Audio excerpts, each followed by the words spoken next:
नमस्कार बच्चों। तो बच्चों आज इस वीडियो में हम लोग क्लास 5th हिंदी आपका एक पार्ट है डाकिये की कहानी कंवर सिंह की ज़ुबानी। एक डाकिये की कहानी आपको बताई है, कंवर सिंह इस कहानी को बता रहे हैं जो खुद एक डाकिया है। तो इस पार्ट को पढ़ लिया होगा आई एम श्योर आपने। तो चलिए क्वेश्चन आंसर्स देख लेते हैं, इसके जितने भी इंपॉर्टेंट क्वेश्चंस बन सकते हैं इसमें से उन सभी की एक छोटी सी क्विज़ करेंगे हम लोग। उससे पहले कोई भी स्टूडेंट अगर नया है चैनल पर या फिर किसी ने सब्सक्राइब नहीं किया है तो वीडियो के नीचे राइट साइड से पहले आप सब्सक्राइब कर लीजिए यहाँ से चैनल को, जिससे आपकी क्लास की कोई भी वीडियो आती है क्विज़ या फिर रीडिंग वर्कशीट क्वेश्चन पेपर तो आपको पता लग जाए। क्विज़ करने का तरीका भी आपको पता होगा। कॉपी लीजिए, अपने मार्क्स लिखिए, जो भी आंसर्स हैं आपके answer 1 ABC second third and fourth, और वीडियो के एंड में जब खत्म होगी वीडियो तब मैं आपको सारे क्वेश्चन के आंसर्स बताऊंगी। उस टाइम आप क्रॉस चेक करेंगे, देन नीचे अपने केवी के साथ अपने नाम के साथ अपने आंसर्स लिखेंगे। ओके, कहीं ना कहीं थोड़ा सा रीयूनियन टाइप में भी हो जाएगा। आप बच्चे एक केवी जैसे आप जानते हैं एक फैमिली की तरह ही है, आप सभी घर पर है, घर से पढ़ रहे हैं, तो एक दूसरे बच्चे को भी आपको जानने का मौका मिलेगा कि दूसरे केंद्रीय विद्यालय में बच्चे कैसे हैं, किस तरीके से पढ़ते हैं। ओके, तो चलिए शुरू करते हैं। पहला प्रश्न है आपका, कंवर सिंह के बच्चे कहाँ पढ़ते थे? पार्ट में बताया है कंवर सिंह ने। आपके ऑप्शंस हैं ए गांव में, बी शहर में या फिर सी कस्बे में। आप इसका उत्तर दीजिए आंसर 1 ABC। चाहे तो आप कमेंट सेक्शन में भी कर सकते हैं, आप कहीं लिख भी सकते हैं। वीडियो के एंड में मैं आपको सारे आंसर्स बताऊंगी, तब आप क्रॉस चेक कर लीजिएगा कि कितने आंसर सही हैं आपके। कंवर सिंह के बच्चे कहाँ पढ़ते थे? गाँव में, शहर में, कस्बे में। अगला प्रश्न है आपका, कंवर सिंह किस गांव के निवासी थे? किस गांव में वो रहते थे? आपके ऑप्शंस हैं ए नरेला, बी नरेवा या फिर सी नेरवा। काफ़ी क्लोज है तीनों ही वर्ड्स, अगर आपको एग्जैक्ट पता होगा तभी आप आंसर कर पाएंगे। तो कंवर सिंह किस गांव में रहते थे, किस गांव के निवासी थे? नरेला, नरेवा या फिर नेरवा। उत्तर दे दिया होगा आपने। अगला प्रश्न है, कंवर सिंह के कितने लड़के और लड़कियां थी? ये भी उसने बताया हुआ है। 2 लड़के 2 लड़कियां, 1 लड़का और 3 लड़कियां या फिर 3 लड़के और 1 लड़की। देखिए यहाँ से आपको थोड़ा एक वचन बहुवचन भी क्लियर हो जाएगा। लड़का इसका बहुवचन होता है लड़के, लड़की इसका बहुवचन होता है लड़कियां। ओके, तो खैर 4 बच्चे थे, ये तो क्लियर हो गया। अब क्या थे? 2 लड़के 3 लड़कियां, 2 लड़कियां 1 लड़का 3 लड़के या फिर 3 लड़के 1 लड़कियां। ये आपने उत्तर कर दिया होगा ए बी या फिर सी। क्या उत्तर सही है? अगला प्रश्न है, हिमाचल प्रदेश की राजधानी क्या है? पता होना चाहिए आपको। शिमला, देहरादून, शिलोंग। ये तीनों ही जो आपको जगह दी है तीनों ही किसी स्टेट्स की कैपिटल है। स्टेट की capital I think 5th class के बच्चे को तो सभी स्टेट्स मैप में रट जाने चाहिए। कैपिटल, लैंग्वेज सभी आपको पता होनी चाहिए। तो हिमाचल प्रदेश की आप बताइए कि क्या राजधानी है, कैपिटल क्या है? उत्तर दे दिया होगा आपने। अगला प्रश्न है, कंवर सिंह के कितने बच्चे थे? यह भी हमने डिस्कस किया, तो आई थिंक ये तो उत्तर आपको आएगा ही, आ ही जाएगा। आगे आ जाते हैं। अगला प्रश्न है, कितने पैकर और कितने महिला डाकिया डाक छांटने का काम कर रहे थे? आपके ऑप्शंस हैं 2 पैकर और 3 महिला डाकिया या फिर 3 पैकर 2 महिला डाकिया या फिर 1 पैकर और 1 महिला डाकिया। कितने पैकर जो पैकिंग के लिए थे, कितने महिला डाकिया थे जो कि डाक छाट रहे थे? जब कहानी बता रहा है आपको कंवर सिंह, उसमें 2 पैकर 3 महिला, 3 पैकर 2 महिला, 1 पैकर 1 महिला।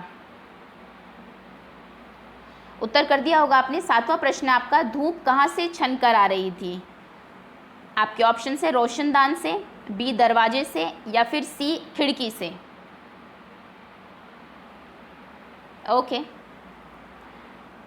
नेक्स्ट क्वेश्चन इज, उस समय कंवर सिंह का बेटा किस कक्षा में पढ़ रहा था? जब ये कहानी कंवर सिंह ने बताई है, बच्चों के बारे में बताया उसने, तो कौन सी क्लास में था उसका बेटा? आपके ऑप्शन है 9वीं में, 8वीं में या फिर 10वीं में। ए बी या फिर सी, विच ऑप्शन इज करेक्ट? बच्चा 9th क्लास में था, 8वीं में था या फिर 10वीं में था? ओके, अगला प्रश्न है, उस समय कंवर सिंह की उम्र कितनी थी? जब ये कहानी बताई गई है, कंवर सिंह ने अपनी कहानी बताई है, तो उस समय कंवर सिंह ने बताया भी है कि वो कितने साल का था। तो उम्र बतानी है आपको कितनी थी उनकी। आपके ऑप्शन हैं ए 35 साल, बी 45 साल या फिर सी 55 साल।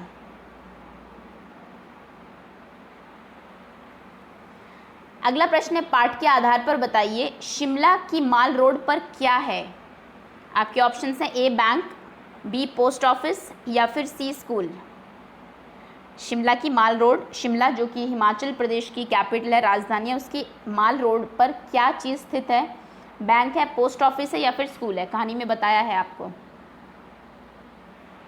ओके, अगला प्रश्न है, पाठ डाकिए की कहानी कुंवर सिंह की जुबानी निम्न में से क्या है? आपके ऑप्शन से कविता, एक कविता है, कहानी है या फिर भेंट वार्ता है। भेंट वार्ता होते हैं एक इंटरव्यू टाइप में, जब आप किसी से मिलते हैं तो आप कुछ प्रश्न पूछते हैं और दूसरा जो आदमी है, व्यक्ति है, वो उत्तर देता है, उसको हम भेंट वार्ता कहते हैं। तो ये क्या है आपकी?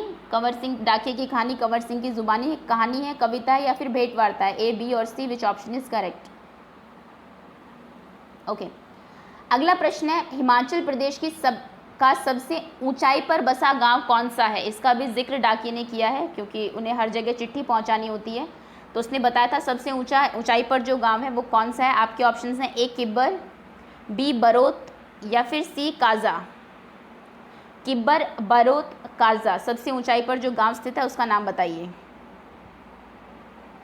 ओके, अगला प्रश्न है, किस वर्ष कंवर सिंह को बेस्ट पोस्टमैन का इनाम दिया गया था? कौन से साल में उनको बेस्ट पोस्टमैन का अवार्ड मिला था? आपके ऑप्शंस हैं, ए 2002, बी 2003 या फिर सी 2004।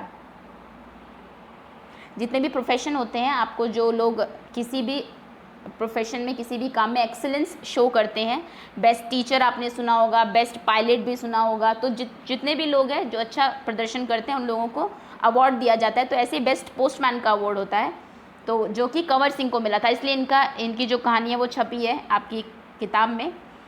तो किस साल में मिला था इनको? 2002, 2003 या फिर 2004? उत्तर कर दिया होगा आपने। अगला प्रश्न है, दुनिया की सबसे बड़ी डाक सेवा किस देश की है? और बड़े ही ये हमारे लिए गर्व की बात है। चलिए आप बताइए, पाकिस्तान, चीन या फिर भारत? सबसे बड़ी डाक सेवा कहाँ पर है? पाकिस्तान में, चीन में या फिर भारत में? ओके, अगला प्रश्न है, किन्नौर जिले का मुख्यालय कहाँ है? आपके ऑप्शंस हैं, ए डलहौजी, बी रिकांगपिओ या फिर सी कांगड़ा। किन्नौर जिले का मुख्यालय कहाँ है? डलहौजी में, रिकांगपिओ में या फिर कांगड़ा में?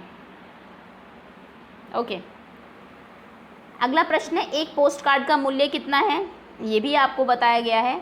जब कहानी लिखी गई उस समय कितना था? डेफिनेटली अब तो चेंज हो गया होगा। 25 पैसा, 50 पैसा या फिर 75 पैसा, जो कि एज पर स्टोरी है। ऐसा नहीं है कि आपको पोस्ट कार्ड का एक्चुअल मूल्य लिखना है। जो अभी चल रहा है, जो कहानी में कंवर सिंह ने बताया सॉरी, वो आपको बताना है। 25 पैसे, 50 पैसे, 75 पैसे। ओके, नेक्स्ट क्वेश्चन इज, सरकार ने कंवर सिंह को बेस्ट पोस्टमैन का इनाम दिया। वाक्य में संज्ञा शब्द क्या है? आपके ऑप्शन हैं, कंवर सिंह, इनाम या फिर बेस्ट। संज्ञा तो ढूंढनी, आई थिंक 5th क्लास के लिए बहुत आसान प्रश्न है। अगला प्रश्न है, मंगल पांडे क्रांतिकारी थे जिन्हें उनकी बहादुरी के लिए जाना जाता है। इस वाक्य में सर्वनाम शब्द क्या है? और हटा दीजिए, इसमें सर्वनाम शब्द बताइए। महान, मंगल पांडे, जिन्हें। तो देखिए, जो 3 शब्द आपको दिए हुए हैं, इनमें से एक विशेषण है, एक आपकी संज्ञा है और एक सर्वनाम है। तो आप मुझे कमेंट सेक्शन में बताएंगे कौन सा शब्द विशेषण है, कौन सा शब्द संज्ञा है और कौन सा शब्द आपका सर्वनाम है, तीनों शब्दों में से। ओके, महान, मंगल पांडे, जिन्होंने, संज्ञा, सर्वनाम, विशेषण, क्रिया, सब आपको पता होने चाहिए। 5th क्लास की ग्रामर में सब कुछ है। अगला प्रश्न है, विलोम शब्द लिखिए। इसका आंसर मैं आपको अभी बता दूंगी, क्योंकि ये बाद में आपको नहीं बताया जाएगा। बहादुर का विलोम बताइए क्या होगा? आसान का विलोम बताइए क्या होगा? अनेक का विलोम बताइए क्या होगा? विलोम उल्टे शब्द लिख लीजिए, उसके बाद क्रॉस चेक करिएगा जब मैं आपको आंसर्स बताऊंगी। ओके, तो देखिए, बहादुर का ऑपोजिट होता है कायर।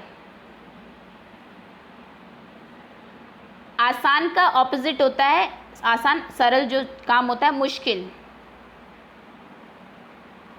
और मुश्किल ऐसे लिखा जाता है, स्पेलिंग भी देख लीजिए। अनेक का ऑपोजिट होता है एक। अनेक मतलब बहुत सारे, तो इसका ऑपोजिट होगा सिर्फ एक। ओके, सो ये आपके ऑपोजिट वर्ड्स हैं। आपने अगर यही लिखे हैं तो अपने आप को 1 मार्क दीजिए, अदरवाइज 0 दीजिए। अगला प्रश्न है आपका लिंग परिवर्तन। 2 लिंग होते हैं हमारे हिंदी में, स्त्रीलिंग, पुल्लिंग। तो ये 3 आपको पुल्लिंग दिए हुए, इनके स्त्रीलिंग आपको बनानी है। सम्राट, महान, कवि। ओके, आंसर कर दिया होगा आपने। अब मैं आपको आंसर बताती हूँ। सम्राट का अगर आपको लिंग परिवर्तन करना है, इसका होगा साम्राज्ञी। और अगर आपको नहीं पता है तो इसको लर्न भी कर लीजिए, साम्राज्ञी। महान का लिंग परिवर्तन में होता है महती, और कवि का होता है कवयित्री। ओके,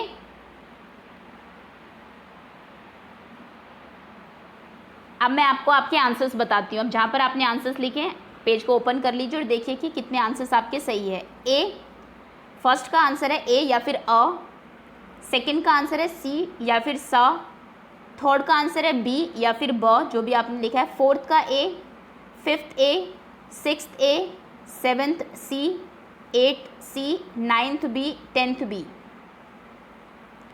11th का है C, 12th A, 13th B, 14th C, 13th C, 15th B, 16th B, 17th A, 18th C. और दो क्वेश्चन के आंसर्स मैं आपको बता चुकी हूँ, लास्ट में जो विलोम और आपके लिंग बदलो थे। तो जितने भी आपके मार्क्स हैं नीचे कमेंट सेक्शन में अपने केवी के साथ लिखिए, बिकॉज थोड़ा सा आपको भी पता लगेगा। ये केवी जैसे आप जानते हैं हमारी एक पूरी फैमिली की तरह ही है, बहुत बार मैं ये बात बोलती भी हूँ। सब जगह एक ही सिलेबस चलता है, एक ही यूनिफॉर्म है, एक ही तरीके से बच्चे पढ़ते हैं, एक से दूसरे केवी में आप लोग ट्रांसफ़र भी होते रहते हैं। तो आपको जानने का मौका मिलेगा कि किस तरीके से बच्चे अलग अलग केवी में कैसे पढ़ रहे हैं, किस तरीके से उनकी प्रिपरेशन है, कितनी प्रिपरेशन है। ओके, सो नीचे कमेंट सेक्शन में अपना नाम और केवी के साथ आप अपने मार्क्स लिखेंगे कि कितने मार्क्स आपने स्कोर किया। और अगर आपको लगता है कि आपने कुछ वीडियो में अच्छा सीखा है तो नीचे लाइक का बटन है, उसको प्रेस कर दीजिए। अपने फ्रेंड्स को शेयर करिए जिससे कि वो भी अपने मार्क्स शेयर करें और थोड़ा सा कॉम्पिटिटिव एनवायरनमेंट जो है वो बना रहे, पढ़ाई का एनवायरनमेंट बना रहे आपका। So that's all. Okay, thank you so much for watching.